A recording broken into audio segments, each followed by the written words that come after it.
The Biden administration clings to the lie that more spending means lower deficits, as former Clinton Treasury Secretary Larry Summers warns of stagflation. The Russian assault on Ukraine continues, and world finance begins to reshape itself around spheres of influence. I'm Ben Shapiro. This is The Ben Shapiro Show.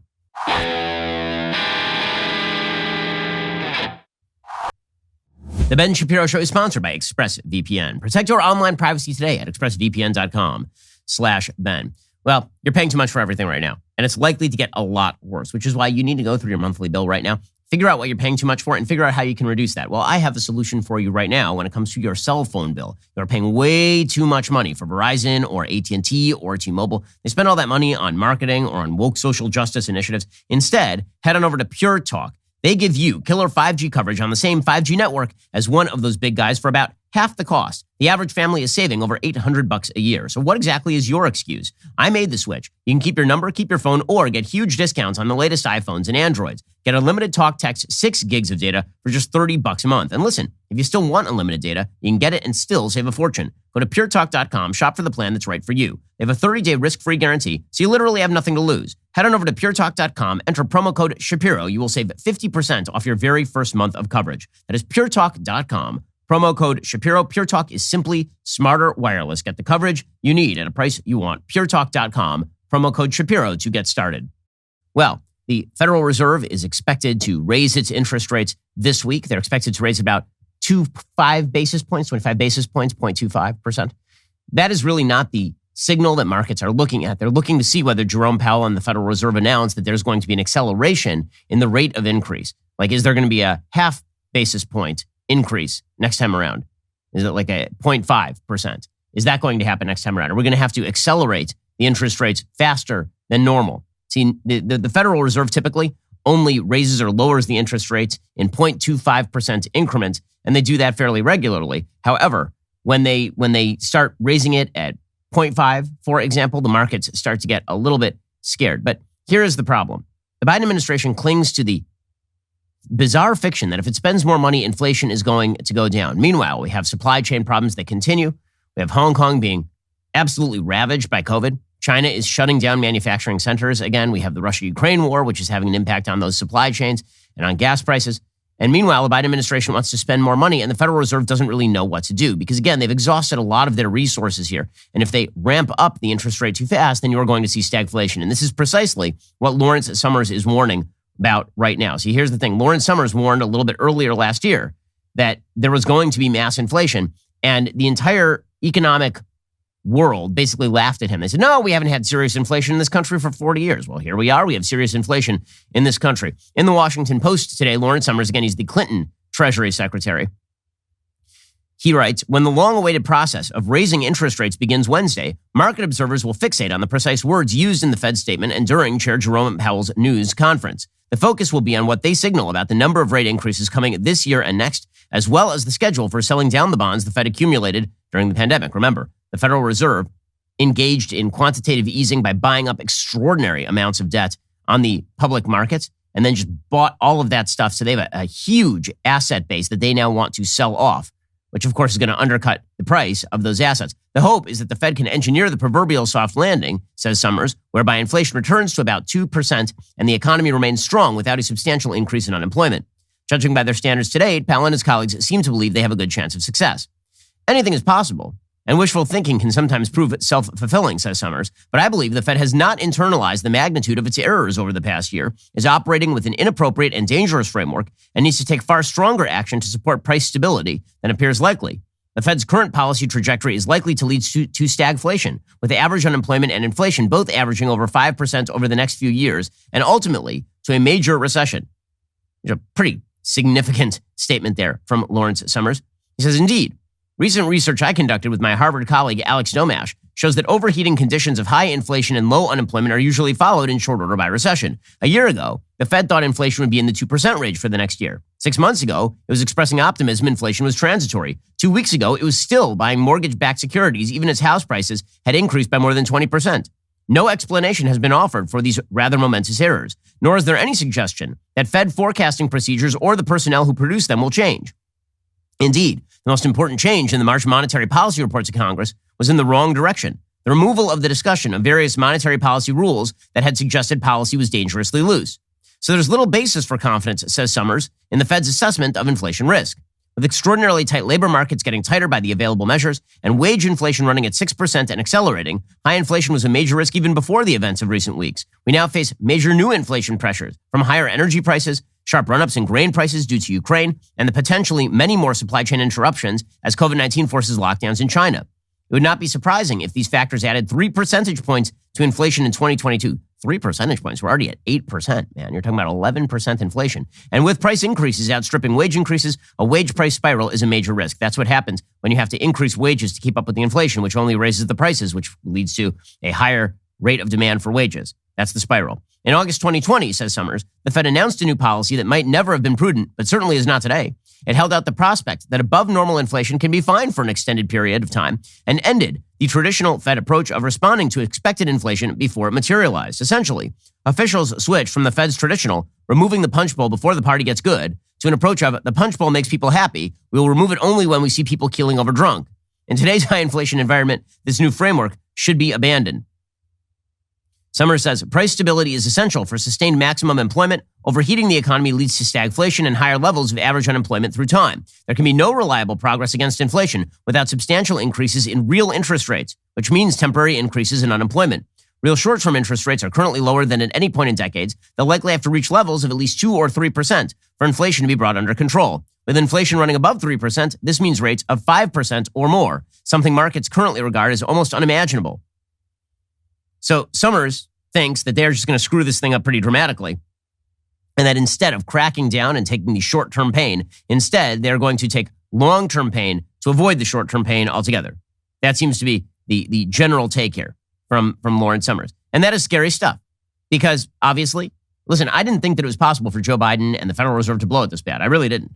When Joe Biden was elected in January of 2020, I thought to myself, January 2021 rather, I thought to myself, this should be pretty easy for him. All he has to do is just get out of the way. And instead, he pursued a massive regulatory policy. He blew a bunch of money into the economy. He encouraged the Federal Reserve to keep buying assets. He created a lockdown mentality that led the Federal Reserve to continue to inject money into the economy. And this is the result. And the Biden administration just doesn't know what to do with it. So, for example, Joe Biden is out there just doing happy talk. Yesterday, the President of the United States, he's still bragging about this idea that he is creating a decline in the deficit. He's not creating a decline in the deficit. The national debt in the United States continues to rise at extraordinary rates. What he is talking about is that we are going to have less of a deficit this year than we had last year. That's not a decline in the deficit in any real sense. That's like saying, I outspent my salary by a factor of 2 last month. This month, I only outspent my salary by a factor of 1.5. I'm bringing down the deficit. This is what Joe Biden means, and it's crazy. After 4 years in a row of increasing deficits before I took office, we're now on a track to see the largest ever decline in the deficit in American history. So first of all, he doesn't sound like he is he's no longer conscious. When he speaks, he sounds like he is falling asleep, as the rest of us are when he speaks. But if he's delusional enough to believe that he's bringing down the deficit at record rates, he's out of his mind. Again, if you blow out your budget and then you blow it out slightly less this year, you don't get to claim that you're engaged in wild deficit reduction. Pete Buttigieg, meanwhile, who is back from paternity leave, and he left his brain on paternity leave. So I just wish the rest of him would go as well. He says that spending actually reduces the deficit, which is an interesting take.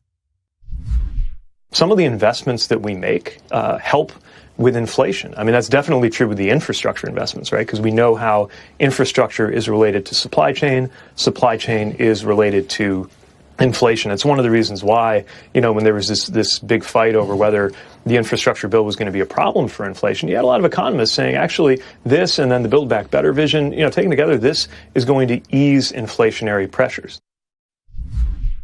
It's going to ease inflationary pressures, says Pete Buttigieg, who's been amazing at this. By the way, Pete Buttigieg is also acknowledging that despite the fact that he is Secretary of Transportation, we still have a massive supply backlog. So well done there. At least he likes choo-choo trains and finds airports romantic.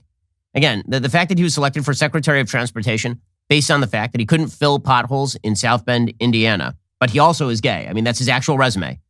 It's pretty incredible. Here he is admitting that he is bad at his job. Just because you see fewer ships off the coast of a place like LA Long Beach, that's not automatically a sign of progress, because there is a new system for queuing that makes more sense environmentally. It's the right thing to do, but I don't want anybody to think that should be confused with kind of solving the issue. That's why what we really count is how many ships are on their way. Yeah, so good luck to you. Meanwhile, again, the Federal Reserve is kind of stuck here. Stephen Ratner, and all these officials who I'm citing right here are Democratic officials. Larry Summers is a liberal. Larry Summers was the Clinton Treasury Secretary. Now I'm going to cite Stephen Ratner, who's counselor to the Treasury Secretary under Barack Obama. And he writes today in the New York Times, "We were worried about inflation and then Russia invaded Ukraine." He says, while the extraordinarily strict sanctions imposed on Russia constitute an admirable policy response to its appalling invasion of Ukraine, we should not be complacent about the potential boomerang effect on the global economy. The shunning of Russian petroleum has already caused oil prices to jump. Prices of corn and wheat, major exports of both Russia and Ukraine, have been soaring, in the case of wheat, to levels not seen since 2008. That comes as we already endure the highest inflation in 40 years. More inflation means slower growth. On the demand side, the bite of inflation will leave households with less money to spend. On the supply side, already stretched supply lines will be further challenged by repercussions from the war in Ukraine. This week, the Federal Reserve will meet to try to navigate the conflicting challenges of slower growth and rising inflation, a combination that can easily become stagflation. Before Russia invaded Ukraine, our immediate economic problem was inflation. A combination of excessive stimulus from overly large fiscal rescue packages and overly expansive monetary policy and pent-up demand from Americans unable to spend during the pandemic stoked a rush of consumer buying. Facing their own virus-related difficulties, supply lines have been unable to cope with the surge in demand. In addition to the energy and food, Russia and Ukraine supply significant amounts of import materials and components for manufacturing. Roughly 40% of the world's palladium, which is used in catalytic converters in cars, comes from Russia. 70% of the world's neon, central to the production of semiconductors, comes from Ukraine. As we learned during COVID, an inability to source even one small part can hurt a company's ability to manufacture its product. The Federal Reserve, says Stephen Ratner, now faces its most significant policy dilemma since our last bout of inflation 4 decades ago. If the Fed leans toward taming inflation, we face higher interest rates, slower growth, even recession. Holding back on increasing interest rates risks inflation remaining high or even accelerating. The Fed signaled that it will proceed cautiously at its meeting this week. Before the invasion, many inflation warriors, including me, were hoping for a half-point increase to attack rising prices more forcefully. But instead, it looks like they're going to do a quarter-point increase. When it comes to tackling inflation, the Fed is, for all practical purposes, the only game in town. Nonetheless, eager to show engagement, the White House has taken a few small bore steps, like releasing oil from our strategic petroleum reserve and jawboning companies not to raise prices. But these are charades designed to hold up Biden's flagging approval ratings. None holds the prospect of a measurable impact on inflation in the near term, says Stephen Ratner. He says slower growth, weak stock markets, a tougher housing market, stagflation, possibly a recession may be on the horizon. That is the price we must pay for bad fiscal and monetary policies, as well as the meritorious effort to keep Ukraine from Russian domination. So, in other words, prepare for pain. That is the message coming out of the economic wonks these days, particularly the ones who didn't buy into the rose-colored glasses the Biden administration was selling for the first year of the administration.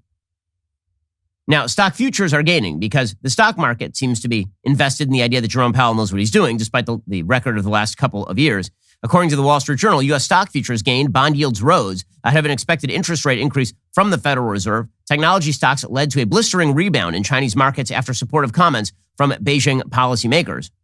Chinese officials are saying they would coordinate pandemic prevention and control and economic development, keep their economy operating within a reasonable range, and keep the capital market running smoothly, which eased some fears. So Hong Kong's Hang Seng Index soared about 9%, led by gains in technology stocks. Now, how much you wish to trust the Chinese government, I think, is another question at this point, because it's not like they've lied before. I mean, they have. We can pretend that they have not.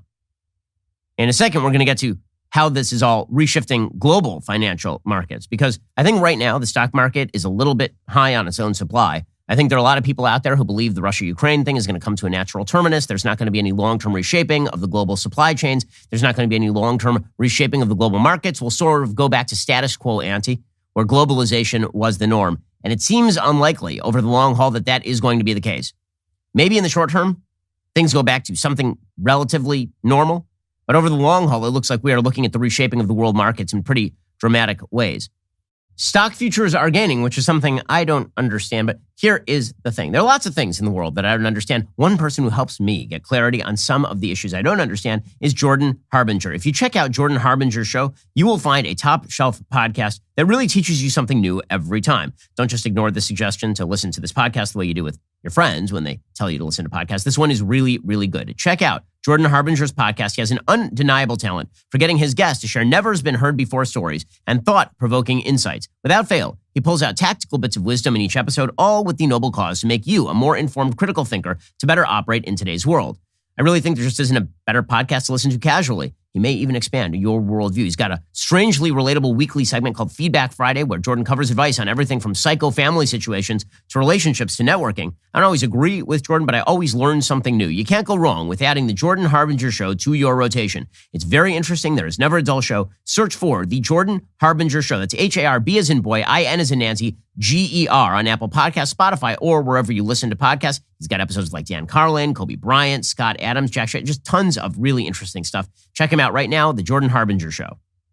So meanwhile, the latest in Ukraine is that Ukraine is mounting counteroffensives to drive Russians back from Kyiv and other key cities, according to the Wall Street Journal. Ukraine said on Wednesday it has launched a counteroffensive against Russian forces encroaching on the capital and other key cities hours before President Vladimir Zelensky is due to address Congress about the war in his country. The thump of distant shelling echoed through the center of Kyiv overnight as Ukrainian forces appeared to counterattack in outlying towns including Irpin, Bucha, and Hostomel, which have been severely damaged in weeks of street fighting and artillery exchanges. The city and the surrounding region were placed under an all-day curfew on Wednesday. Ukrainian forces also said they pressed an offensive south and east of the southern port of Mykolaiv, moving in the direction of Kherson, which is the only Ukrainian regional capital occupied by Russia since the war began on February 24th. Ukraine said it carried out an airstrike on the Kherson airport, which is now a Russian airbase. Satellite imagery from the tarmac showed 7 destroyed or damaged Russian helicopters, some of them engulfed in flames. Kyiv also said it shot down 2 Russian Su-30 SM jets over the Black Sea off Odessa. Moscow is not commenting on its combat losses. The counteroffensive by Ukrainian armed forces radically changes the party's position, tweeted Mikhailo Podolyak, that's the Ukrainian presidential advisor negotiating a possible ceasefire with Russia.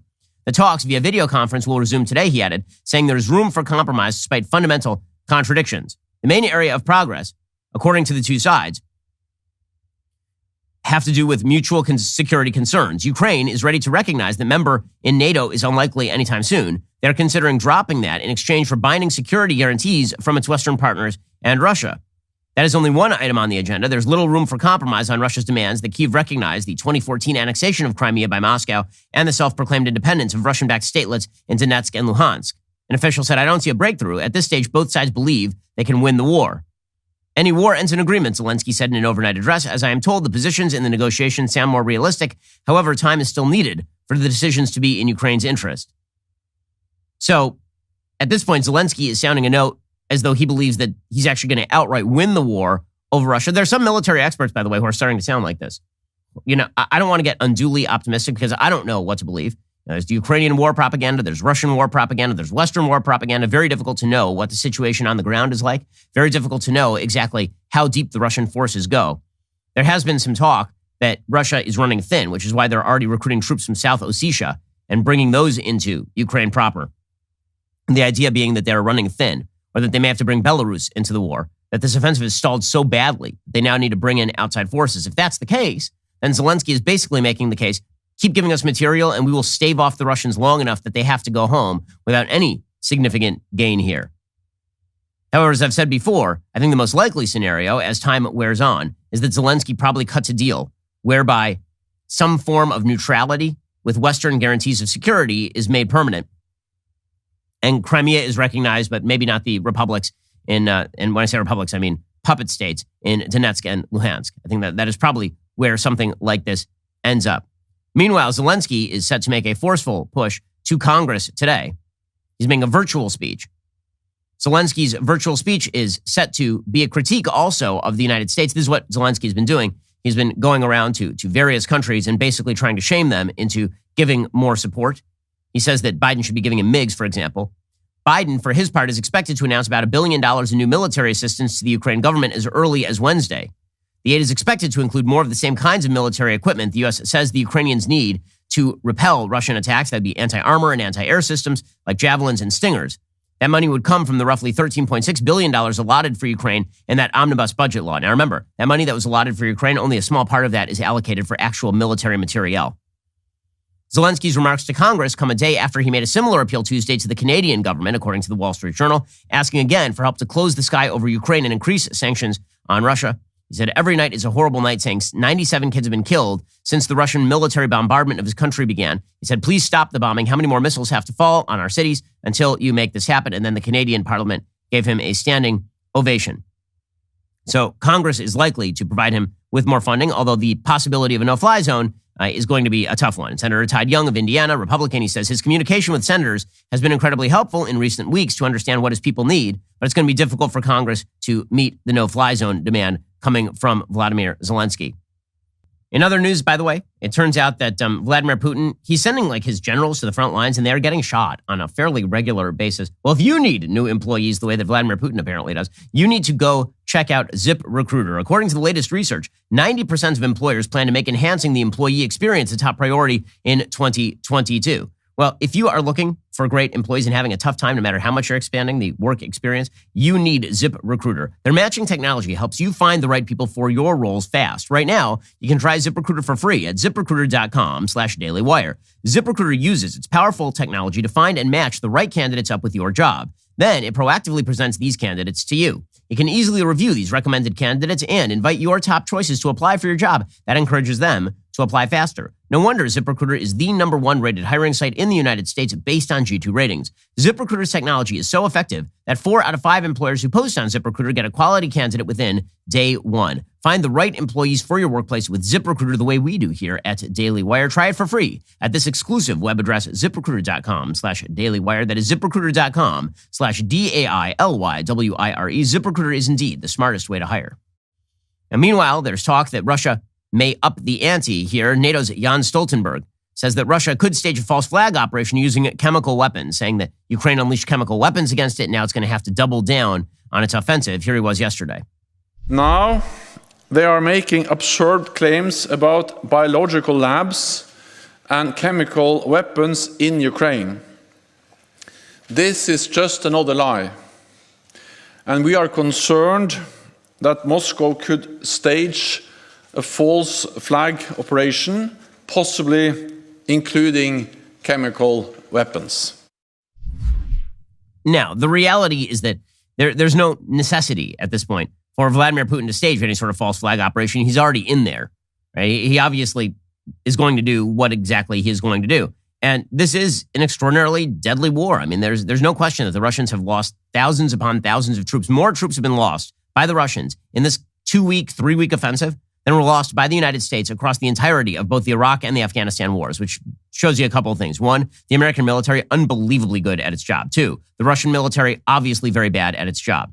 But things are very dangerous in Ukraine, obviously. According to the New York Times, a Fox News cameraman and a Ukrainian journalist traveling with him were killed on Monday in Ukraine when their vehicle came under fire outside Kyiv. The cameraman, Pierre Zarzuski, 55, and the Ukrainian journalist, Alexandra Kushivnova, 24, were traveling in the same vehicle as another Fox News correspondent, Benjamin Hall, who is also injured in the attack in the town of Horenka. Hall is hospitalized in Ukraine.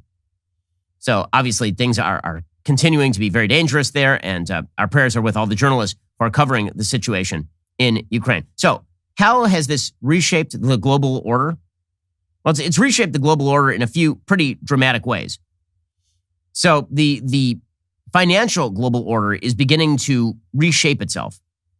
For example, right now, it is very obvious that the Russian economy is basically dead. For all intents and purposes, its debt is completely useless. If you had ownership of Russian debt, you are getting paid back in meaningless money.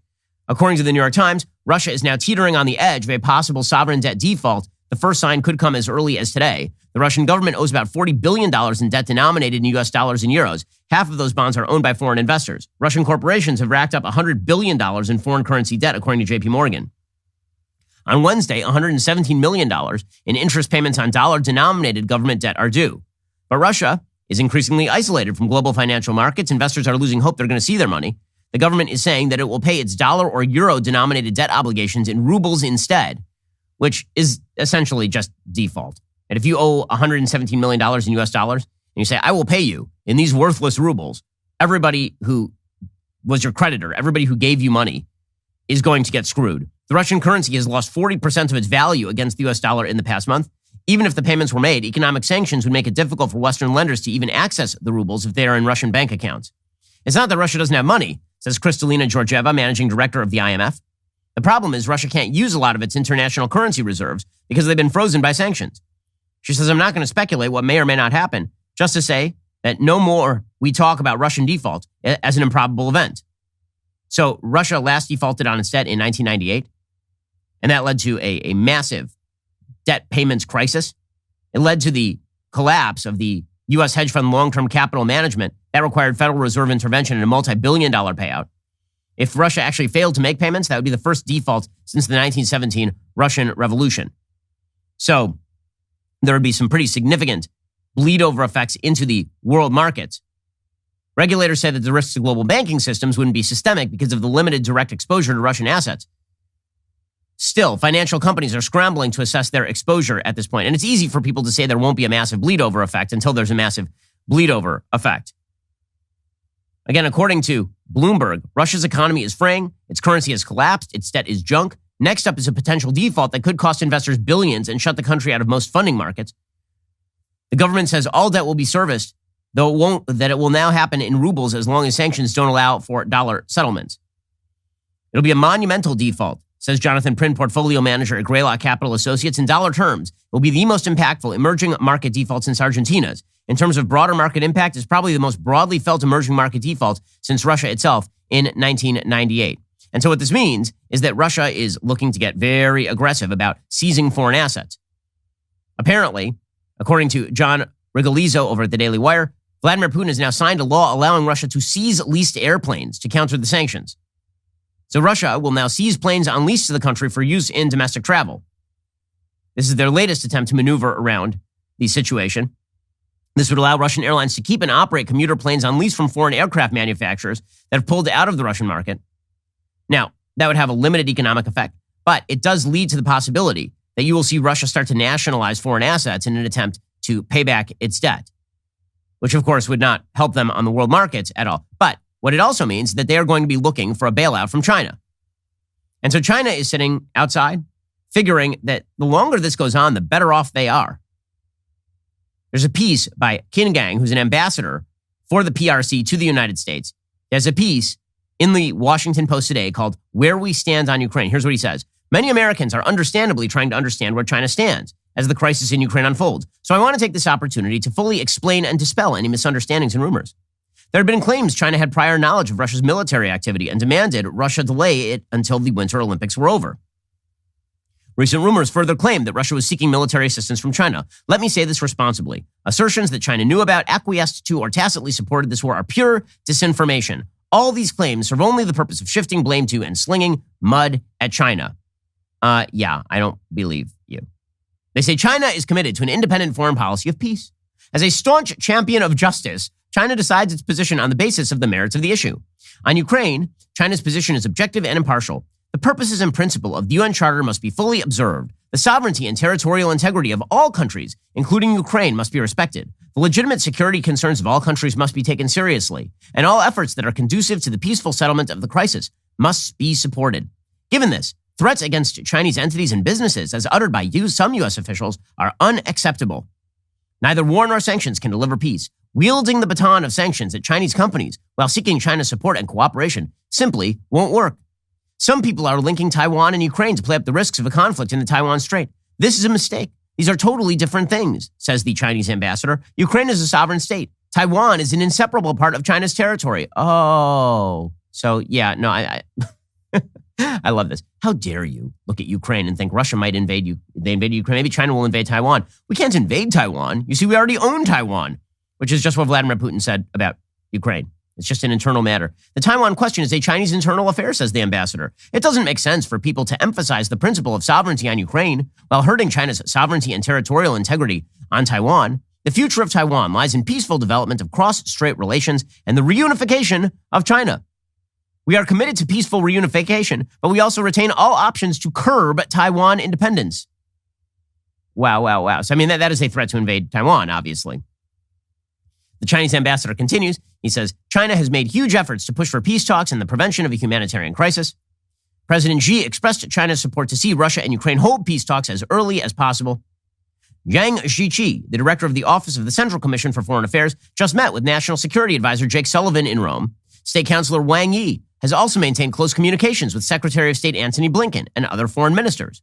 China has outlined a 6-point initiative that calls for making sure humanitarian operations abide by principles of neutrality, gives full attention to displaced persons in and from Ukraine, ensures the protection of civilians, provides for safe and smooth humanitarian aid efforts, provides for the safety of foreign nationals in Ukraine, and supports the UN coordinating role in channeling humanitarian aid. So, in other words, there's nothing there that says that they are pressuring Russia to stop the invasion. So China is going to continue doing what it is that China does. And the weaker the West looks, the more you're starting to see non-aligned nations begin to hedge their bets. And this is what you're seeing with India right now. So India right now is in an awkward position. It gets an enormous amount of military material from Russia. Meanwhile, they've got China on their eastern border, and they've been worried. I mean, there have been actual armed conflicts between India and China repeatedly over the past couple of decades. And so they're always worried about Chinese military predations in their east. They're worried about Pakistan in their north. And so they're very concerned about making sure that they are armed up.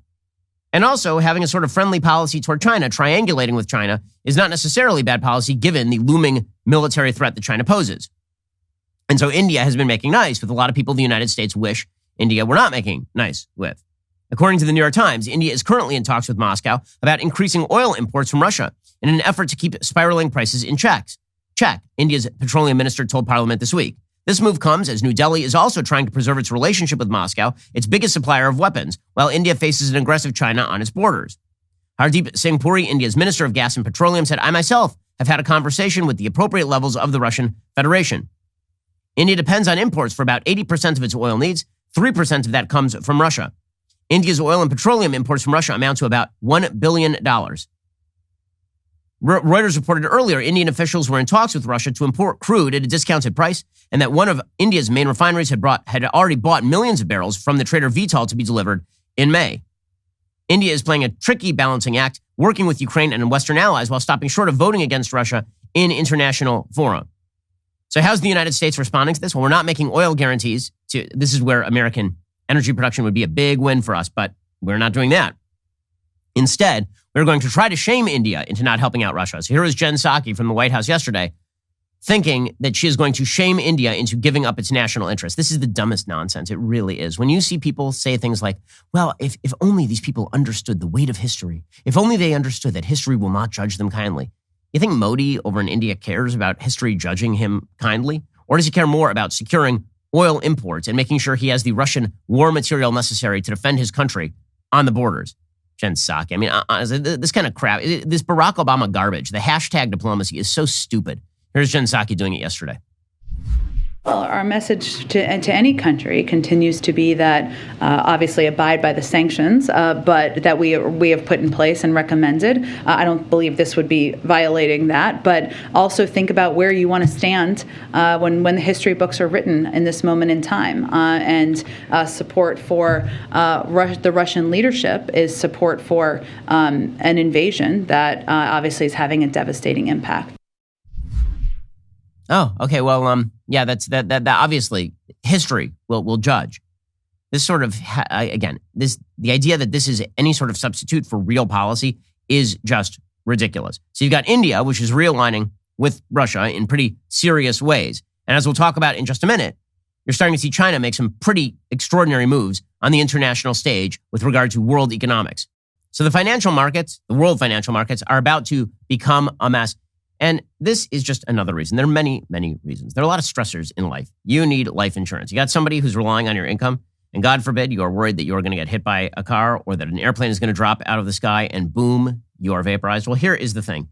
That would be a bad day for you, but it would be a worse day for your family because your family Number one, they lose you. Number two, they lose their source of income. You need life insurance. You can get it over at Policy Genius. Policy Genius is your one-stop shop to find and buy the insurance you need. Head on over to policygenius.com/Shapiro. Answer a few questions. In minutes, you can compare personalized quotes from top companies to find your lowest price. You could save 50% or more on life insurance by comparing quotes with Policy Genius. A team of licensed experts will help you understand your options and apply for the policy you choose. The Policy Genius team works for you, not the insurance companies. You can trust them to offer unbiased help and advocate for you at every step until you are covered. Policy Genius does not add on extra fees. They don't sell your information to third parties. Policy Genius has thousands of five-star reviews across Google and Trustpilot. Since 2014, Policy Genius has helped over 30 million people shop for insurance and placed over $120 billion in coverage. Head on over to policygenius.com/Shapiro. Get your free life insurance quotes. See how much you could save right now. Alrighty, folks, it is time for my third Thursday book club again. You still have a chance to sign up. Tomorrow, I'll take members through my analysis of A Tale of Two Cities by Charles Dickens. I can't wait to read it and discuss it with you. Remember, Third Thursday Book Club is a live experience. You get to engage with me like never before. Here's the thing. Even if you haven't read the book we discuss, you will feel well read by the time we are done because I'm going to be your guide. I'm going to show you why each one is such an important work. When you sign up, you'll also get my notes. That's a cheat sheet to the important lessons, themes, and characters. Remember, we're doing all this with thousands of Daily Wire members live. Seriously, this is not like any book club you've ever been a part of, and it's getting better every episode. Sign up for the Third Thursday Book Club at thirdthursdaybookclub.com to get my notes sent straight to your inbox for A Tale of Two Cities. Set a reminder to join the conversation tomorrow, Thursday, March 17th, 8 p.m. Eastern. By the way, tomorrow, I'm also going to be mentioning what's the next book we'll be reading. I'm really excited about that one. Also, as you know, in the publishing industry, if it's true, good shot it doesn't get published. The Daily Wire is changing all of that. We have our own publishing wing, DW Books. We are proud to be publishing books actively fighting the left's monopoly on storytelling. The first is 12 Seconds in the Dark by Sergeant Mattingly. This book is the true story of what really happened the night of the tragic Breonna Taylor shooting. Mattingly, a 20-year police veteran, walks through the situation moment by moment. He debunks all of the lies that you have been told by the media. Check out the trailer. It was very chaotic. It was very quick. Instantly, I knew I was shot. Breonna Taylor, she was caught in the crossfire of those bullets. As soon as your brain's registering, it's already over. The media got so many things wrong in this case, saying we had the wrong apartment, her name wasn't on the warrant, she was shot and killed in her sleep in her bed. These are lies. This is not true, and all the while you're hearing all these outside influences from athletes and Oprah and Ellen DeGeneres and Kamala Harris and Joe Biden, all those people coming and attacking you, putting your name on their account saying he should be in prison, all these things that they have no idea what they're talking about, but they have such influence. The more we attack police for doing their job, the less good qualified police you're going to have. When you read 12 Seconds in the Dark, you will find out the truth of what really happened the night of the Breonna Taylor raid.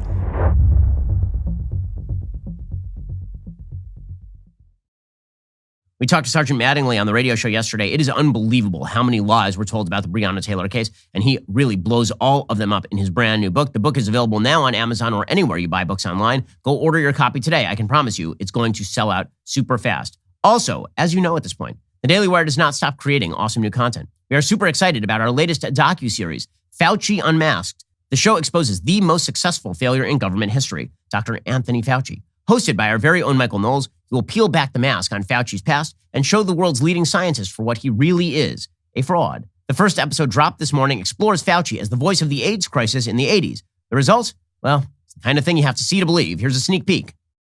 He's the highest paid employee in our federal government. And beginning in the spring of 2020, Dr. Fauci began to set national policy that affected the way that 330 million Americans lived their lives. For goodness sakes, I'm telling you, wear a mask, keep social distancing. There's nothing political about that. But who is Anthony Fauci?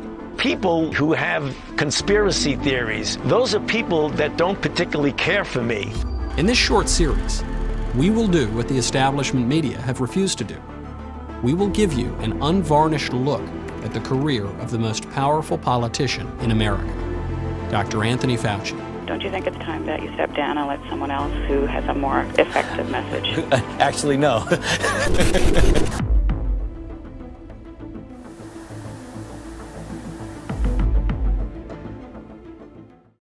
Very few figures in American history need a thorough fisking, quite like Dr. Anthony Fauci, and Michael is there to do it. The three-part series will be dropping an episode a day starting today, ending this Friday. It is available exclusively at the Daily Wire. If you're not yet a member, Head on over to dailywire.com/subscribe to join today. The show is great since we are only adding more content every day. You don't want to miss it. One final note.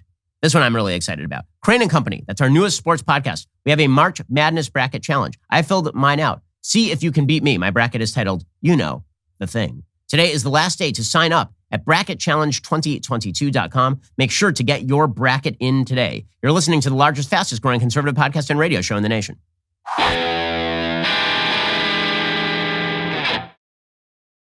Well, given the West's action with regard to Ukraine and Russia, you're starting to see a bunch of financial moves that are really, really important. So India is starting to realign with Russia for a bunch of very realpolitik reasons. You started to see foreign banks that are starting to move away from the U.S. dollar because, after all, one of the measures that was taken during this crisis was the West basically freezing all foreign asset accounts of the Russians. So if they had dollars, we just froze the dollars. Okay, so that means that if you are China, for example, you are immediately attempting to get into gold, right? Something fungible that is not going to be held hostage by digital denominations at some sort of foreign bank. So that is going to have a major impact. Meanwhile, as the West continues to try to woo Iran in the most bizarre and self-defeating policy I've seen really since the Obama administration, it's so unbelievable that they are attempting to make overtures to the Iranian Ayatollahs at a time when their chief broker is the Russians. And while the Iranians are firing missiles at American consulates in Iraq, and meanwhile, driving away many of the major oil-producing areas on planet Earth, like Saudi Arabia, for example, or UAE, like, what are you doing? What are you doing? You're so high, you're so up your own butt at this point that you think that you're smelling roses. That ain't roses. Okay, I honestly do not know what this administration thinks they are doing other than that they are so deeply believing in their own stupid ideas that they fail to recognize that the world has repudiated those ideas over and over and over. And it's not just the United States, by the way. Apparently, Britain is now looking at ways to pay a £400 million, that's $522 million debt to Iran, according to the foreign secretary in Iran. The debt was widely believed to be linked to the detention of UK dual nationals. Iran is releasing some of those dual nationals, and apparently Iran is now going to be releasing $500 million for Iran to fund terrorism to pay for hostages. Meanwhile, the United States continues to draw closer and closer to a garbage Iran deal that is likely to massively increase the ability of the Iranians to fund terrorism. And that deal is also likely to include carve-outs for Russians doing business with Iran. So you have the Indians doing business with Russia. You have the Russians doing business with Iran. And meanwhile, what is that leading to? Well, that's leading to countries like Saudi Arabia saying, well, what if we just don't want to help out the United States as much anymore? What if we need to triangulate with China? Because obviously the United States is siding with Iran. So don't we need to hedge our bets? According to the Wall Street Journal, that's precisely what's happening. Saudi Arabia is now in active talks with Beijing to price some of its oil sales to China in yuan. People familiar with the matter said, a move that would dent the U.S. dollar's dominance of the global petroleum market and mark another shift by the world's top crude exporter toward Asia.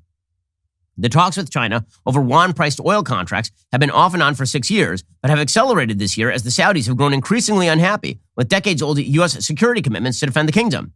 The Saudis are angry over the U.S.'s lack of support for their intervention in the Yemen civil war, which is funded by the Iranians, and over the Biden administration's attempt to strike a deal with Iran over its nuclear program. Saudi officials said they were shocked by the precipitous U.S. withdrawal from Afghanistan last year. China buys more than 25% of the oil Saudi Arabia exports. If priced in yuan, those sales would boost the standing of China's currency. Right now, the Saudis demand that the Chinese pay in dollars. So if they say, no, you get to pay in yuan now, then that definitely helps the Chinese because they control their own currency. They don't control the dollar. The Saudis are also considering including yuan-denominated future contracts known as petro-yuan in the pricing model of Saudi Arabian oil company known as Aramco. It would be a profound shift for Saudi Arabia to price even some of its roughly 6.2 million barrels a day of crude exports in anything other than dollars. The majority of global oil sales, around $80, are done in dollars. Saudis have traded oil exclusively in dollars since 1974, in a deal with the Nixon administration that included security guarantees for the kingdom. China introduced yuan-priced oil contracts in 2018 as part of its efforts to make its currency tradable across the world. They haven't made a dent in the dollar's dominance of the oil market. For China, using dollars has become a hazard, highlighted by the United States sanctions on Iran over its nuclear program and on Russia in response to the Ukraine invasion. So imagine, China stops holding U.S. dollars. The yuan becomes much more durable on the world markets because now it's being used in oil trade. Other countries start using yuan because they have to at least hedge between the United States and Chinese markets. And they stop denominating all of their assets in dollars. The US dollar stops becoming the world's global reserve currency, and China becomes a competitor for that. That is a major impact on how, for example, the United States raises debt in the future. How do we fund all of these massive social boondoggle spending programs that we've been promising people? How do we refinance our national debt, given the fact that we're going to have to pay back all that stuff? It turns out when there's less demand for US dollars, that makes the United States significantly weaker. As American power in the world markets declines, that is very bad for American citizens. Your dollar is not going to go nearly as far as it used to, and it's not going to be tradable in as many ways as it used to be tradable. The dollar has always been the best bet in terms of holdings for foreign financial entities. What if that's no longer the case? Because they are so afraid that if they cross us, we're going to freeze their assets, number one. And number two, they're looking at our foreign policy and thinking sometimes it's better to be an American enemy than to be an American ally, apparently. If you're Iran, it's better to be Iran right now than Saudi Arabia. Right now, Saudi Arabia is getting undercut by the United States. And so Saudi Arabia is turning to China. Now, all of this is necessary for the Chinese because the Chinese have to make aggressive moves. The fact is that as Xi Jinping has moved away from state capitalism and toward more autarky, he is going to need to create a harder core sphere of influence. If you are more competitive on world markets, if you're more engaged in free markets, you don't need autarky. You don't need to be solidly connected with 3 or 4 countries and you guys just create your own sphere of influence. Instead, you can engage competitively in world markets. But Xi Jinping has been moving away from that. And so that means he needs his sphere of influence. According to the Wall Street Journal last year, President Xi Jinping seemed all but invincible. Now his push to steer China away from capitalism and the West has thrown the Chinese economy into uncertainty and exposed faint cracks in his hold on power. Chinese policymakers became alarmed at the end of last year by how sharply growth had slowed after Xi tightened controls on private businesses, from tech giants to property developers. Meanwhile, China's stringent COVID lockdowns, part of Xi's approach to handling the crisis, have ramped up again as COVID cases surge, hurting both consumer spending and factory output. Add to that a pact with Russia in early February, just weeks ahead of its invasion of Ukraine, that has widened the gulf between China and the West and underlined how high the cost could be for China of implementing Xi's agenda at home and in foreign policy. But by the way, just because it's not great on just a pure economic level for China to form a sphere of influence and solidify its connections with places like Saudi Arabia and Russia and do all of that in the face of giving up market advantages in the West, that doesn't mean it's great for the United States if all of those countries fall into the Chinese sphere of influence because we are so concerned with our own navel-gazing environmental policy that we won't create energy, or we're so concerned with our navel-gazing economic policy that we blow out our debt, or we are so concerned with our navel-gazing foreign policy that we make concessions to the worst terror states on earth. There is no substitute for American strength and reliability. In the absence of American strength and reliability, the world order breaks down into spheres of influence that are really bad for Americans. And we can pretend that they're not bad for Americans, but they really, really are. And we're about to find that out in short order in pretty ugly ways, given the trajectory right now.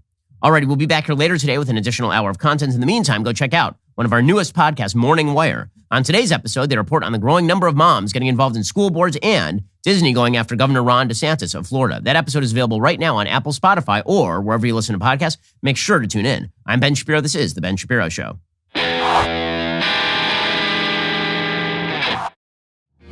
The Ben Shapiro Show is produced by Elliot Feld. Executive producer Jeremy Boring. Our supervising producer is Mathis Glover. And our production manager is Pavel Wydowski. Associate producer Bradford Carrington. Editing is by Adam Sayevitz. Audio is mixed by Mike Coromina. Hair and makeup is by Fabiola Cristina. Production assistant Jessica Crand. The Ben Shapiro Show is a Daily Wire production. Copyright Daily Wire 2022. John Bickley here, Daily Wire Editor-in-Chief. Wake up every morning with our show, Morning Wire, where we bring you all the news that you need to know in 15 minutes or less. Join me and my co-host Georgia Howe for daily coverage of all the biggest stories on Morning Wire.